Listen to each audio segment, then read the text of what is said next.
नमस्कार, निर्माण आईएएस में आपका स्वागत है। आज हम 25 अप्रैल को द हिंदू में प्रकाशित लेख beyond the free trade idealism पर चर्चा करेंगे। तो चलिए शुरू करते हैं। अमेरिका ने भारत के साथ व्यापारिक प्रतिद्वंदिता शुरू कर दी है। अमेरिका चाहता है कि भारत इलेक्ट्रॉनिक वस्तुओं पर तथा अमेरिका निर्मित मोटरसाइकिल पर आयात शुल्क कम करे।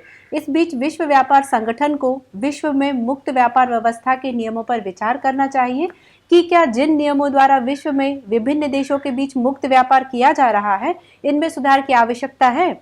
विश्व के अर्थशास्त्रियों का मानना है कि विश्व में मुक्त व्यापार व्यवस्था होनी चाहिए तथा प्रत्येक देश द्वारा उसी वस्तु का व्यापार किया जाना चाहिए जिसे वह बेहतर रूप से बना सकता है। विश्व के अर्थशास्त्रियों का मानना है कि विश्व में मुक्त व्यापार व्यवस्था होनी चाहिए तथा प्रत्येक देश द्वारा उसी वस्तु का व्यापार किया जाना चाहिए जिसे वह बेहतर रूप से कर सकता है। इससे अन्य सभी देशों को लाभ होगा तथा इससे वैश्विक अर्थव्यवस्था का आकार बढ़ेगा। वैश्विक अर्थव्यवस्था में किसी देश को उस वस्तु का उत्पादन नहीं करना चाहिए जो दूसरे देश द्वारा पहले से ही किया जा रहा हो, क्योंकि वे देश तब तक कम कुशलता से उत्पादन करेंगे जब तक वे अच्छी तरह सीख नहीं जाते।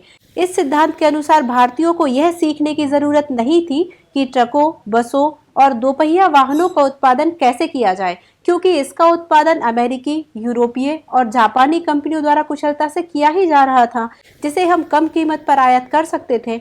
मिल्टन फ्रीडमैन, जो अंतर्राष्ट्रीय व्यापार में निर्यात कंपनियों की मदद करते हैं, के अनुसार मुक्त व्यापार का प्रतिरोध उपभोक्ताओं द्वारा नहीं किया जाता बल्कि प्रतिस्पर्धी कंपनियों द्वारा किया जाता है। कम विकसित देशों की कंपनियां जो आधारभूत ढांचे की कमी के कारण प्रतिस्पर्धा नहीं कर पाती, विकसित देशों की कंपनियों द्वारा ऐसी कंपनियों को आसानी से पीछे कर दिया जाता है। मुक्त व्यापार से उपभोक्ताओं को कम कीमत पर वस्तुएं उपलब्ध हो जाती हैं, इसलिए यह लाभदायक है। आयात करने के लिए किसी देश के नागरिकों को उपलब्ध उत्पादों और सेवाओं को खरीदने के लिए आय की आवश्यकता होती है और इसलिए रोजगार की आवश्यकता होती है।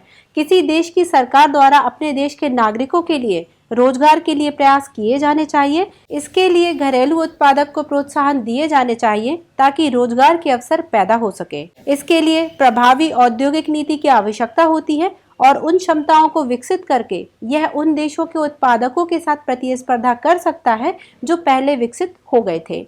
1990 में मुक्त व्यापार हेतु भारत ने आयात की शर्तों को उदार बनाया और भारतीय उपभोक्ताओं को दुनिया से उपलब्ध विभिन्न प्रकार के उत्पादों का लाभ हुआ। 1990 में चीन भारत की तुलना में 10 गुना बड़ी विनिर्माण क्षमता वाला राष्ट्र था। इसका पूंजीगत उत्पादन क्षेत्र 50 गुना बड़ा था, जो न केवल भारतीय बाजार चीनी उत्पादों से भरा था बल्कि विश्व के अन्य देशों को भी दूरसंचार व अन्य इलेक्ट्रॉनिक उपकरण बेच रहा था। भारत की जीडीपी वृद्धि भारत की युवा आबादी के लिए पर्याप्त रोजगार पैदा नहीं कर पा रहे हैं, जबकि भारत की अर्थव्यवस्था में रोजगार सृजन प्रमुख घटक होना चाहिए। भारत द्वारा घरेलू उत्पादन को प्रोत्साहन देने हेतु औद्योगिक नीति की आवश्यकता की सिफारिश की, किंतु विश्व बैंक और यूएस ने इसे एक पुराना विचार बताते हुए औद्योगिक नीति के स्थान पर सुधार के उपाय पर जोर दिया। इनके अनुसार अगर भारत में उद्योग नहीं बढ़ रहे हैं तो इसका कारण पर्याप्त सुधारों का ना होना बताया। साथ ही भारत को व्यापार बाधाओं को कम करने के लिए तर्क दिए गए। रोजगार का सृजन अर्थव्यवस्था के लिए महत्वपूर्ण विषय है, इस पर सरकारों को ध्यान देना चाहिए। सभी पार्टियों द्वारा चुनाव पूर्व रोजगार व आय वृद्धि की ऐसी घोषणाएं की जाती हैं जो आर्थिक रूप से संधारणीय नहीं होती। भारत द्वारा वैश्विक व्यापार में अपनी हिस्सेदारी बढ़ाने के लिए औद्योगिक नीति तथा रोजगार सृजन हेतु निवेश किया जाना चाहिए। उन सभी क्षेत्रों में निवेश किया जाना चाहिए जो प्रतिस्पर्धात्मक लाभ प्रदान कर सकते हैं। उदाहरण के लिए पर्यटन और आतिथ्य उद्योग। भारत की सांस्कृतिक और प्राकृतिक सुंदरता व विविधता का लाभ उठाते हुए सभी हिस्सों में लाखों छोटे उद्यम विकसित किए जाने चाहिए। प्रशिक्षित युवाओं द्वारा छोटे उद्यमों का विकास, डिजिटल तकनीक का प्रयोग विनिर्माण और सेवा क्षेत्र में निर्यात के अवसर प्रदान कर सकता है। पूर्व उदारीकरण युग में सरकार ने उत्पादन और प्रौद्योगिकी तथा विनिर्माण क्षेत्र को स्वदेशी तकनीक द्वारा विकसित किया गया। ऑटोमोबाइल क्षेत्र भारतीय उपभोक्ताओं हेतु रोजगार व आय सजग क्षेत्र बने। अब वैश्विक बाजार में निर्यातक भी है। इसके विपरीत इलेक्ट्रॉनिक क्षेत्र में गिरावट आई है, जबकि चीन का विकास हुआ है।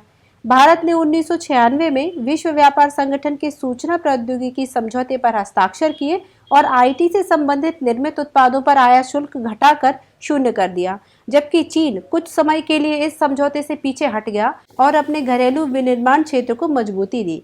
विश्व व्यापार संगठन द्वारा मुक्त व्यापार का आदर्शवाद की आड़ में विकसित देशों की कंपनियों के निर्यात की बाधाओं को कम करने की जगह सभी देशों के नागरिकों के कल्याण को बढ़ावा देने हेतु नियम बनाए जाने चाहिए।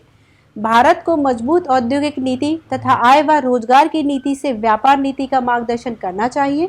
आइए देखते हैं लेख से संबंधित मुख्य परीक्षा का प्रश्न क्या है। वर्तमान में वैश्विक परिदृश्य असंतुलित व्यापार के कारण व्यापारिक संबंधों में संतुलन बना पाने में असफल हो रहा है। वैश्विक व्यापार को दिशा निर्देशित करने में विश्व व्यापार संगठन किस हद तक अपनी प्रासंगिकता को बनाए रखने में सफल हो पा रहा है, चर्चा कीजिए। आइए देखते हैं दूसरा आर्टिकल क्या है। Taking advantage of BRI। चीन की महत्वाकांक्षी परियोजना बेल्ट एंड रोड इनिशिएटिव द्वारा चीन दावा कर रहा है कि दुनिया के विभिन्न देश एक दूसरे के नजदीक आ जाएंगे व आर्थिक सहयोग के साथ ही आपसी संपर्क बढ़ाने में भी मदद मिलेगी। 6 साल पहले चीन ने इस परियोजना को दुनिया के सामने रखा। हालांकि बहुत से देश ऐसे हैं जो इसका विरोध कर रहे हैं। इसमें भारत और अमेरिका भी शामिल है। अमेरिका का कहना है कि चीन छोटे छोटे देशों को कर्ज के भंवर में फंसाना चाहता है, जबकि भारत के लिए यह मुद्दा संप्रभुता से जुड़ा हुआ है। चीन ने अपनी ऐतिहासिक व्यापारिक वर्चस्व को पुनः हासिल करने के लिए इस परियोजना को शुरू किया है। वर्तमान में यह BRI का दूसरा वैश्विक सम्मेलन है, जिसमें 37 देशों के साथ विश्व के अलग अलग राष्ट्रों के 1000 प्रतिनिधि हिस्सा लेंगे। भारत का BRI के संदर्भ में अपनी संप्रभुता को लेकर, जिसमें चीन पाक आर्थिक गलियारे को लेकर भारत ने अपना विरोध दर्ज कराया है और BRI के सम्मेलन का बहिष्कार किया है। भारत के कुछ आर्थिक विशेषज्ञों का मानना है कि भारत को पर्यवेक्षक के रूप में BRI में शामिल होना चाहिए, परंतु सामरिक तौर पर कुछ विशेषज्ञ इस मत का विरोध करते हैं। चीन की यह परियोजना वैश्विक पहुंच हेतु एशिया के नेतृत्व में नए आयाम के आगमन का संकेत देती है। जब 21वीं सदी में एशिया विश्व के केंद्र में है, ऐसे में आधारभूत संरचना की विकास परियोजनाएं एशिया के लिए महत्वपूर्ण साबित होगी।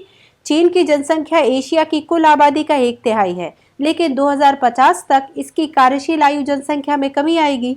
ऐसे में भारत को जनसंख्या लाभांश का लाभ मिल पाएगा। BRI का वैश्विक प्रसार G7 आर्थिक एजेंडा के अंत का संकेत देता है। हाल ही में G7 का सदस्य देश इटली BRI में शामिल हुआ है। अमेरिका की सार्वजनिक आपत्ति के बावजूद Britain Asia infrastructure investment bank में शामिल हुआ, जो एशियाई व्यवस्था उनकी ज़रूरतों को बेहतर ढंग से पूरा करता है, क्योंकि पुरानी व्यवस्था ढह रही है।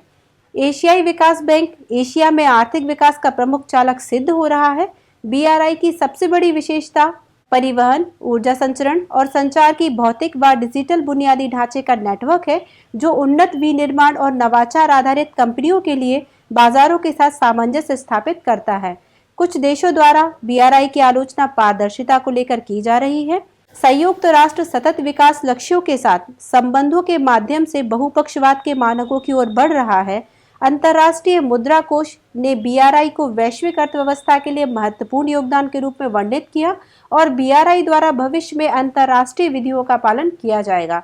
BRI के रणनीतिक उद्देश्य भी रहे हैं, जिसे लेकर अन्य देशों द्वारा इसकी आलोचना की जा रही है। यदि चीन अपनी उपनिवेशी और रणनीतिक उद्देश्यों को कम करता है, तो भारत द्वारा इसमें शामिल होने के लिए विचार किया जा सकता है। भारत की संप्रभुता को प्रभावित करने वाली पाक चीन आर्थिक गलियारा परियोजना पर अपना पक्ष रखते हुए इसे बंद करने हेतु प्रस्ताव रखा जाना चाहिए तथा दक्षिण पूर्व एशियाई देशों के साथ कनेक्टिविटी के लिए योजनाओं के साथ जोड़कर देखा जाना चाहिए। साथ ही इस परियोजना को बहुपक्षीय संधि की दिशा देने का प्रयास करना चाहिए। आइए देखते हैं अगला आर्टिकल क्या है। Just recompense. ये आर्टिकल क्षतिपूर्ति से संबंधित है। आइए देखते हैं क्या है। बिल्किस बानो के लिए क्षतिपूर्ति भयावह अपराध के लिए राज्य के दायित्व को रेखांकित करती है। सुप्रीम कोर्ट ने 23 अप्रैल 2019 को गुजरात सरकार के बिल्किस बानो के लिए क्षतिपूर्ति भयावह अपराध के लिए राज्य के दायित्वों को रेखांकित करती है। सुप्रीम कोर्ट ने 23 अप्रैल 2019 को गुजरात सरकार ने बिल्किस बानो के लिए मुआवजे के तौर पर 50 लाख रुपए का सरकारी नौकरी और आवास देने का निर्देश दिया है। बिल्किस बानो साल 2002 में हुए गुजरात दंगों के दौरान सामूहिक दुष्कर्म का शिकार हुई थी। गुजरात सरकार ने मुख्य न्यायाधीश रंजन गोगोई की अध्यक्षता वाली पीठ को सूचित किया है कि इस मामले में चूक करने वाले पुलिस अधिकारियों के खिलाफ कार्रवाई की गई है, उनके पेंशन लाभ रोक दिए गए हैं और बॉम्बे उच्च न्यायालय ने जिस IPS अधिकारी को दोषी माना है, उसे 2 रैंक डिमोट किया गया है। गुजरात सरकार ने बिल्किस बानो को मुआवजे के रूप में 5 लाख रुपए देने का प्रस्ताव किया था, जिसे उन्होंने ठुकरा दिया था। उन्होंने सुप्रीम कोर्ट के समक्ष एक याचिका में राज्य सरकार से अनुकंडीय मुआवजे की मांग की थी। सुप्रीम कोर्ट की बेंच ने मुआवजा राशि को 10 गुना बढ़ा दिया। सीबीआई ने चार्जशीट में 18 लोगों को दोषी पाया था। इसमें 5 पुलिसकर्मी समेत 2 डॉक्टर भी शामिल थे, जिन्होंने आरोपी की मदद करने के लिए सबूतों से छेड़छाड़ की थी। आइए देखते हैं सुप्रीम कोर्ट का फैसला। सुप्रीम कोर्ट ने राज्य सरकार के मामले में गलत जांच करने में दोषी पाए गए पुलिसकर्मियों के खिलाफ विभागीय कार्यवाही के बाद उन पर तुरंत सजा लागू करने का आदेश दिया। इस निर्णय में दंड प्रक्रिया संहिता की धारा 357A में संशोधन किया गया, जिसके तहत हर राज्य सरकार को एक निधि तैयार करने की योजना तैयार करनी होती है, जहां से पीड़ितों और उनके आश्रितों को क्षतिपूर्ति दी जा सके। केंद्र के पास भी पीड़ित क्षतिपूर्ति कोष होता है। सुप्रीम कोर्ट के निर्देशों पर राष्ट्रीय कानूनी सेवा प्राधिकरण ने यह कोष तैयार किया था। आवश्यकता है कि सरकार द्वारा क्षतिपूर्ति प्रक्रिया को सुव्यवस्थित किया जाए। हमें उम्मीद है हमारा यह प्रयास आपकी विभिन्न प्रकार की परीक्षाओं में मददगार साबित होगा। हम इस तरह के टॉपिक भविष्य में भी लाते रहेंगे। निर्माण IAS यूट्यूब चैनल को सब्सक्राइब जरूर करें। धन्यवाद।